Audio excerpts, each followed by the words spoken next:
Is there for us. All you have to do is ask and speak to him, or he or she. Again, thank you for everyone for being here this morning. And I just ask that we send love to our speakers today and to everyone here in the chapel and joining us online. Hard times are upon us, and again, I just ask that we walk through this with kindness and compassion in our hearts. Thank you, Spirit, for this day, and so it is. Amen. And now I'd like to introduce our first speaker today, which is going to be Reverend Lynn.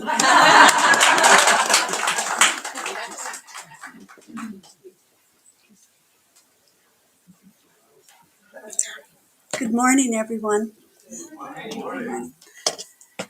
I know it's Valentine's month, and that was my original title of my talk today, was for Valentine's, until I researched St. Valentine, and I went, not doing that. So, but Spirit had something else in mind. So thank you all for being here. What is love? Google defines love as an emotion that involves strong feelings of affection for another person. Sounds pretty simple. So why is it so elusive? Maybe even complicated.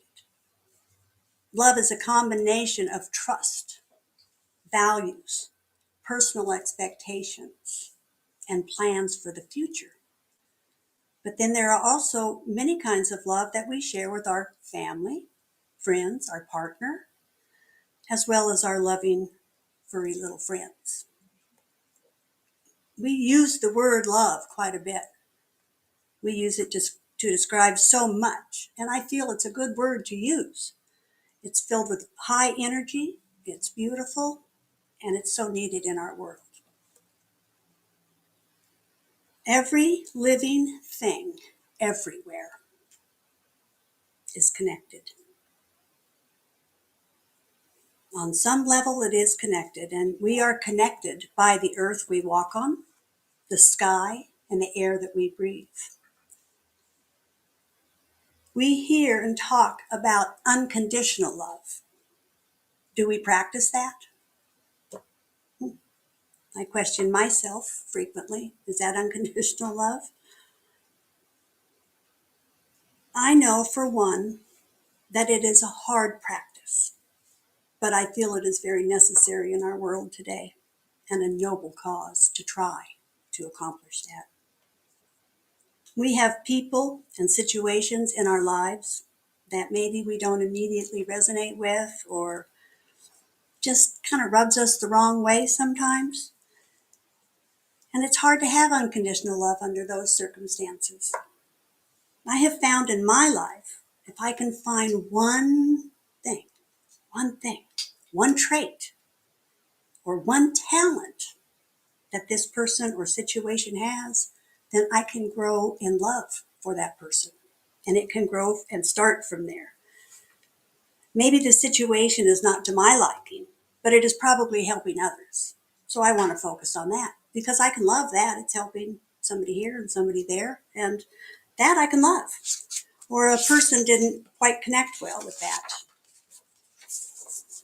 And speaking of that, the person might speak well or be a beautiful and talented artist. So maybe we can grow love from that standing point. Find the good. Find the good in every situation and every person.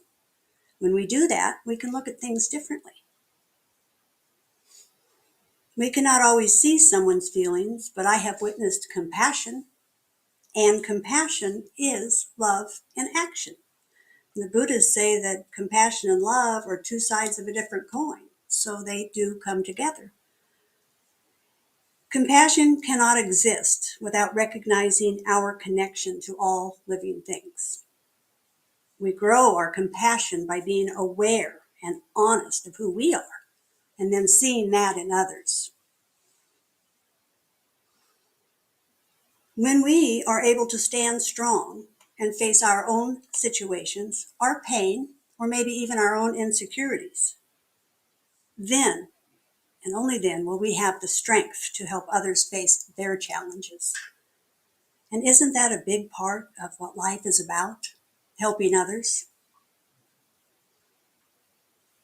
I'd like to tell you a little story that happened to me last summer. I think it was last summer. The summers have been blending lately. But do you guys know what mud daubers are? Little wasp mud daubers. We had they were everywhere. They were on the eaves. They were everywhere. They were scaring me because I thought I was going to be stung. They were flying everywhere. And so I started knocking down all the little nests, and happily so. I took this one down, the one down by the house, and the little guy came over, and he's frantic. I mean, frantic. He's frenzying because I took his house away, and that just it just really, and then I squashed it and went on. But I didn't learn my lesson that day. So the next day or later that afternoon, I can't remember, I'm out weeding and doing, and this other mud dauber, I keep bowls of water in my yard for the bumblebees and for the butterflies and for all the little creatures to come and enjoy themselves. And that old mud dauber, he was like swooping down into the water. It's like, what is he doing? So I go over there, and there's another mud dauber on its back, drowning. And I'm going, okay, and I'm tipping it over and get the little mud dauber out of there, and kind of shook itself a little bit, and they both flew away together. And it was really, I don't know, it just was something it was hard. And I cried. I did cry. I cried over a mud dauber, so let's just face it. Is that love, compassion, or intelligence that mud dauber showed the other mud dauber? I started thinking, man, I'm crazy. Mud daubers, these are bugs. And then I did some research. The evolutionary biologists at the University of Michigan studied mud daubers, and they found out that they are intelligent, and they can remember your face for up to 2 weeks. Yes, and that's crazy, I think, but it is. And I don't want to smash them anymore because they'll know I did it, so it's pretty bad. But they have a very logical, they're logical, they remember faces, they engage in reasoning and social behavior. So we are connected to that little flying bug. And I wasn't crazy at all. I might be a little bit, but I wasn't crazy because they were helping each other. He was trying to get him out. He was looking for his nest. Maybe his babies, her babies, were in there. I don't know, but I don't squash him anymore. I just kind of don't come near me. Stay back. But it made me really think, that we talk about being connected, but then you see that, and it's like, whoa, that's not what I thought, but it's true. So we are connected. Whatever we do affects, we don't know how many people around us, and bugs, and the bugs are important. I'd like to close this morning with the words of a song written by Dr. David Bruins and Reverend Karen Drucker of she was a Unitarian minister. And I would like to say the words and then ask if you would like to repeat them back with me. We are the heart. We are the hands. We are the voices of spirit on earth. And so we affirm that who we are and all we do is a blessing to the world. So if you would like to repeat that with me. We are the heart. We are the hands. We are the voices of spirit on earth. And so we affirm that who we are and all we do is a blessing to the world. And so it is. And so it is. Thank you.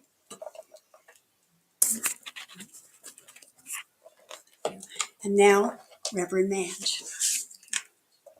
I love your story. I love her story about the mud dauber. I live with somebody, my daughter. She's out saving the slugs and the worms when it rains. So I understand. They're all sentient beings. All right. So on the same topic of love, my message is, of course, similar. It's love into action. And today I'm inspired to talk about love into action. And this can take many different meanings. It can go in many different directions. But for today, I want to talk about it within the context of love being a verb, being an action word, and how we apply that in every day. And here at Home Center, home stands for mastering ourselves every day, helping ourselves master every day. And so that I want to take that as an action and make that true for us. How do we master every day? Not just a month, not just a week, but every day. How do we master love? And it's as Lynn said, it's much harder than you think. We can theoretically say, "Ooh, yeah, I love unconditionally," but let somebody smash into your car. Did we lose it? Yeah, probably. I do. Yeah. Or somebody takes something from you that doesn't belong to them. That can change how our heart is centered. So it's difficult. So when we feel love, we usually think it comes from another person. Ooh, they love me so much. But the love that bursts out of our chests from the inside or from within our own hearts is coming from inside of us. It might be inspired or ignited by somebody else, but it's already in us. We already have it within us. And if somebody is really, really depressed and their pilot light for life is out, that's usually how it feels. Your pilot, if you're deeply, deeply depressed, it feels like you lost your pilot light. You can't light it again. And no matter how much you love them, they're not going to love you back, right? So, and I'm only using that as an example, but that depression is like a black hole. You can send all the love you want in there, but it's not going to come back because it's not, the love for you is actually in here. And not to criticize anybody that's been depressed, because it's a really difficult place. It's a very painful place for the person who's depressed and for the people that love them also. But as an example, it's in us. So we can ignite love in another, or we can ignite love within ourselves. We can give it and send it, but it already exists within us. So it might be dormant or hibernating. Could be hibernating in there, but the pilot light's still on. So we may have heard the saying, love is a verb, but without action, it's merely a word. We can hear the words, I love you.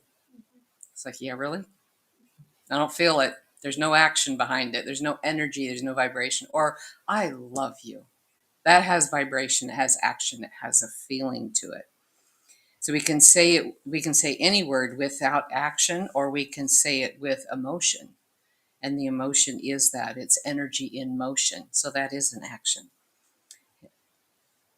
And it's vibration, and that travels and it moves and it affects the world. That love that travels that way.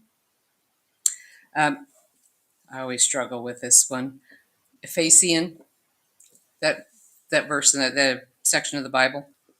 I never can say it right. Thank you. I've only been doing this for a few years and I still can't say it.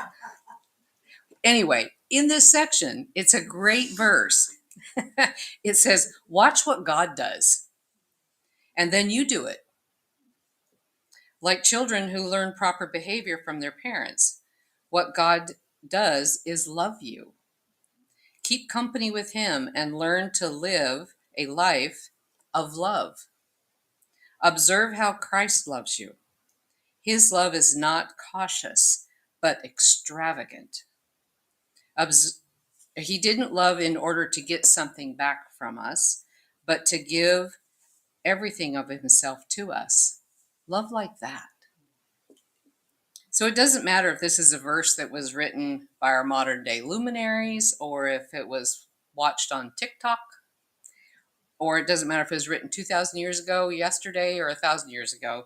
That is a guide on how to love. And it's so pertinent for today. And just to revisit it, it says, watch what God does. So, what does God do? God is love.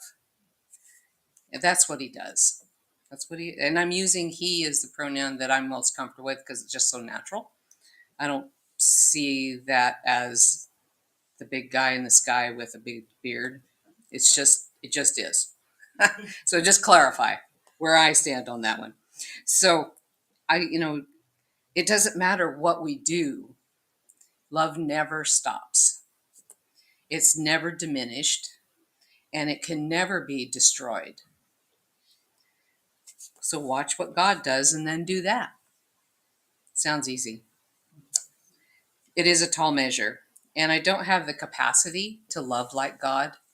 I don't think any of us do, because it is so unconditional and it's so non-judgmental and it's so accepting. But it's an example of what we can aim for.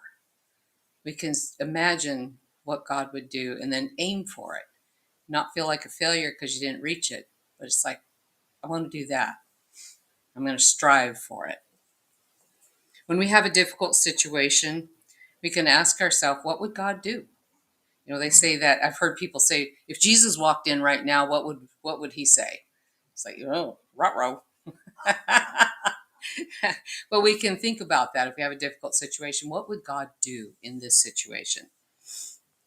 Or what would Spirit do? Or what would the divine do? How would the divine be expressed in this situation? It might be a language that we're more comfortable with. We're always translating on what our personal language is for Spirit. And when my action is to attempt to eliminate it, it might not be in favor of the highest good for the situation. We may have to just have compassion. We might have to have patience. And sometimes the universe has a no-win situation, and sometimes the universe has a win, everybody wins situation. We just have to be in that unconditional place, but always asking for what is my highest potential? What would God do in this situation?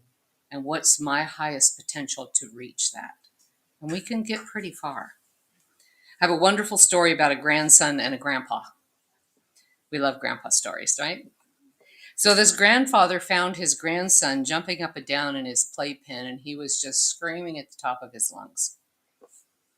And when he saw Johnny, his grandson, or when Johnny saw his grandpa, he reached up with his chubby little hands and said, "Out, Grandpa, out."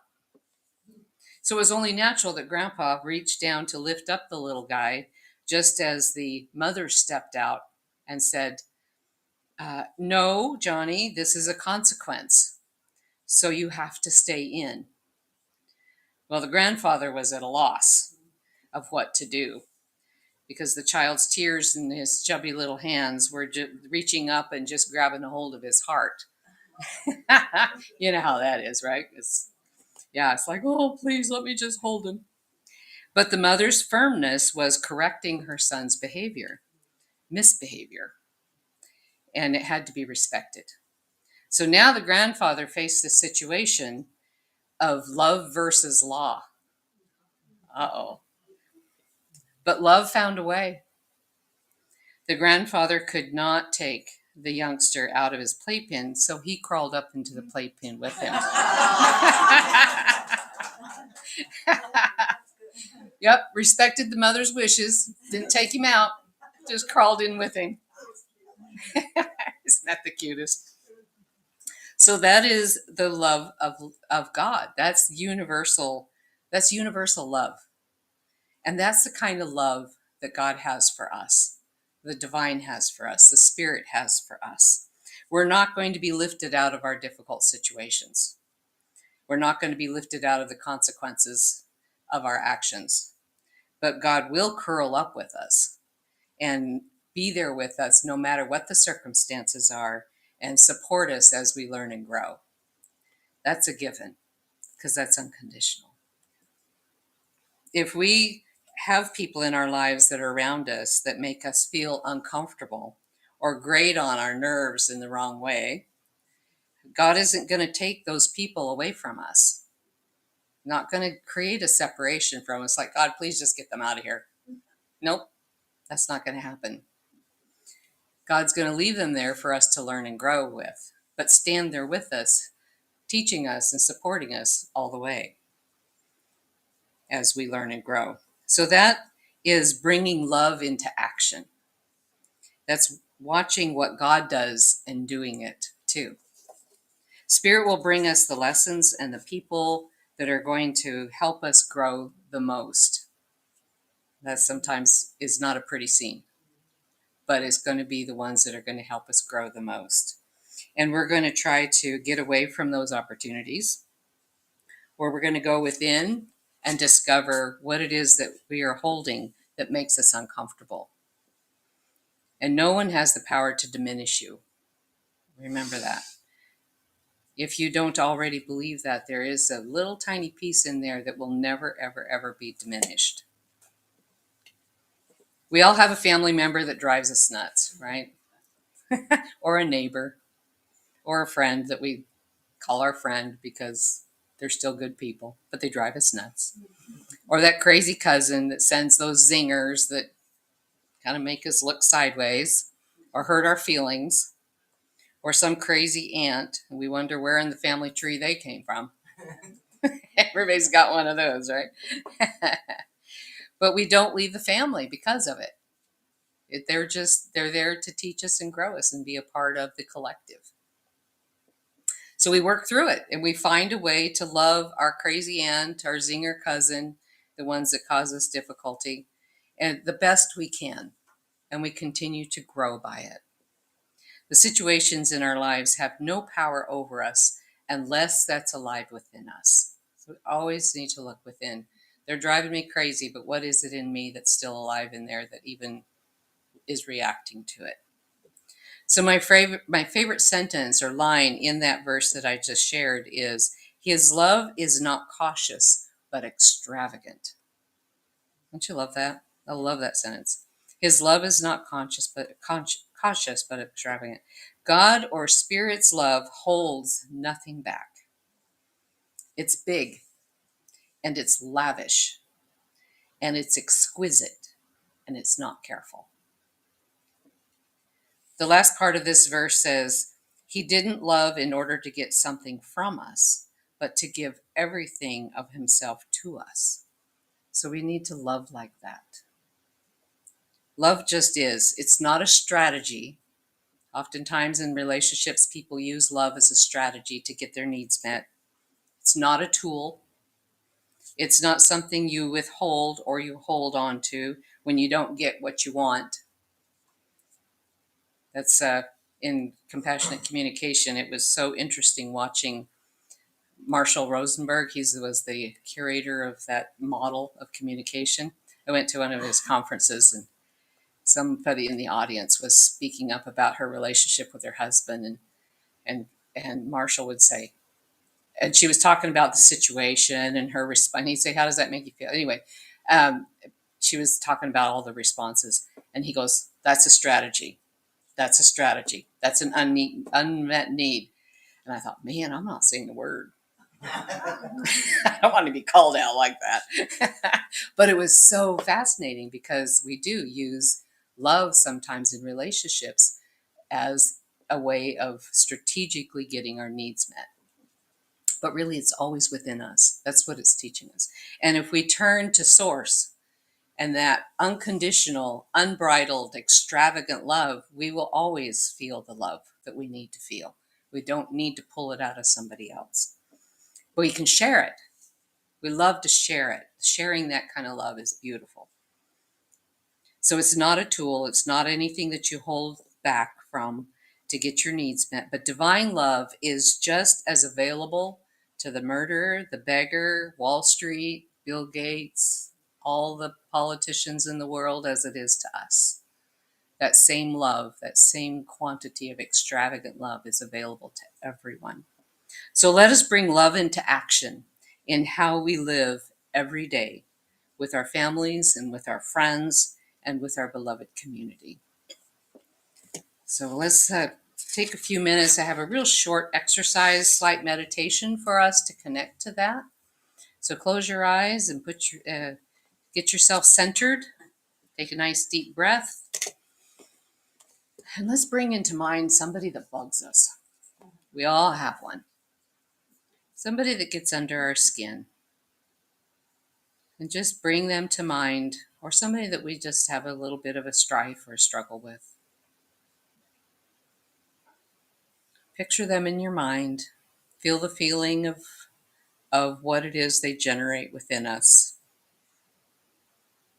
Knowing that none of us are saints, and it's okay to feel those feelings. We don't need to be in denial. And now connect with Source. Connect with that pilot light of love that we have in our heart. And let that expand. And let that pilot light of love become a flame.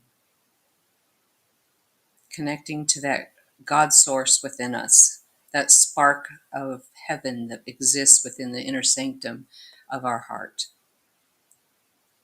And let it expand and let it just permeate the feelings of frustration or angst or dis-ease that we might feel in the situation with this person, and let it become the biggest feeling that we feel.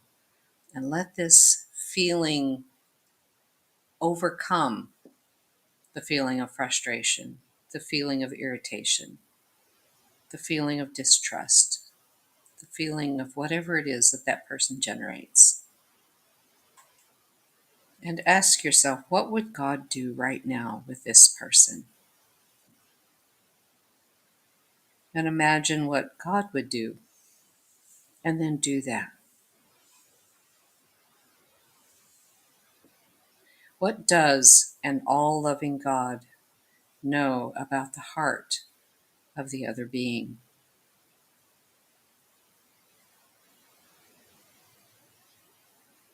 In this extravagant love, knowing that God has as much love for them as he does for you, as he does for all things, because it's the fabric of the universe.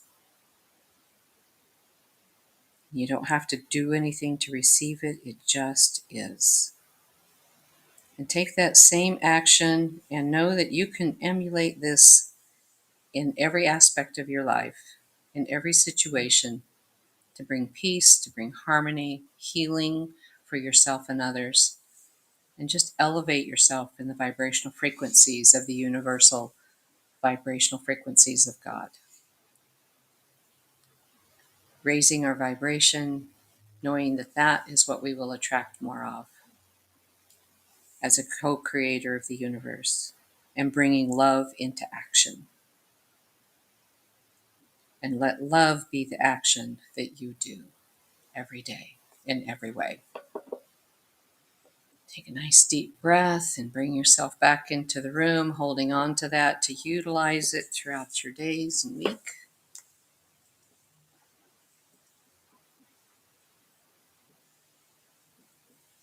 How you guys doing? Doing all right?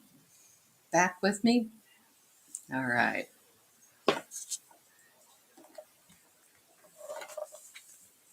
Something you guys can hold on to? Try to? All right. So let's take our gift to the home center. We can do the offering to the home center with our gift between our hands. Jennifer's going to get the basket. Okay, let's give it a blessing of our heart, a blessing of abundance, because you are already abundant in life, attracting more abundance every day in every way.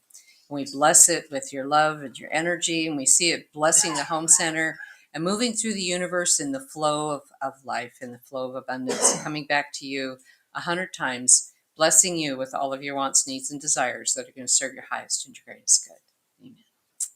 All right, so she's got the basket going around. And then I'm going to invite Tasha back up to share an inspiration and the closing prayer.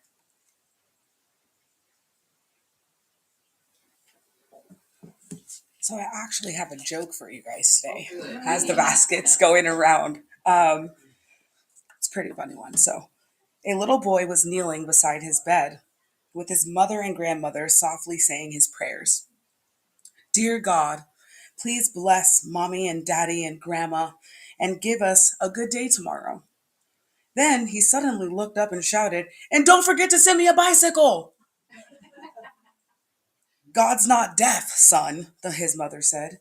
"I know," the little boy replied, "but Grandma's in the next room and she's hard of hearing."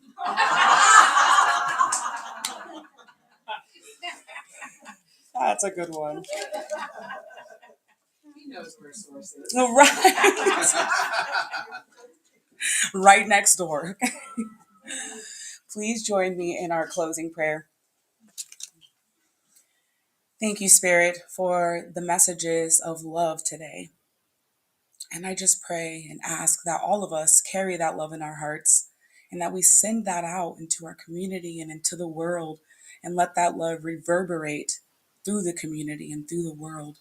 Let that love circulate between all of us. We have so much to give. Let's give it away. And let's also remember to love ourselves in the midst of that.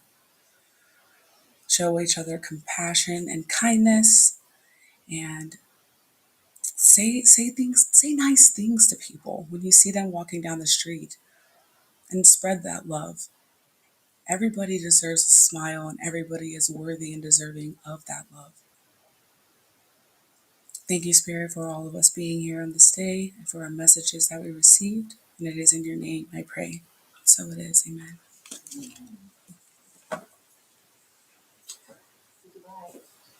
Home center out.